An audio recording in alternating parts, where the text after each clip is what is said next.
मां धुप्पे बैठी हीर बादशाह की हमद पढ़ रही थी ते बाहर मनादी हो रही थी। जिहड़ा बागी रैफल मोड़ेगा उन्होंने 3 टके ते जिहड़ा कैदा मोड़ेगा उन्होंने 6 टके दिते जाएंगे।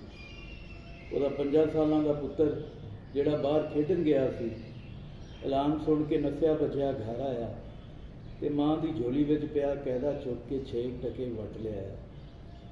मां हीर पढ़नी बंद करके चुप हो गई। वो 7 वरे चुप रही। फिर एक दिन वड्डा होया पुत्र हसदा खेडदा नचदा गाउंदा घर आया तो मां नूं खुशखबरी दिती, बेबे वेख मैं अपना कैदा मोड़ लिया वां। सरकारां मैथों मेरा कैदा 6 टकियां विच लैके मैनू नवां नकोर कैदा मुफ्ती दे छड्डिया है। मां ने आसां उम्मीदां विच डुब्बियां वेलियां अखां नाल पुत्र के हाथ विच फड़िया कैदा वेख्या। कैदे ते लिखिया सी उर्दू का पहला कायदा। मां मुड़ कदी नहीं बोली। मां गूंगी हो गई। मां मर गई।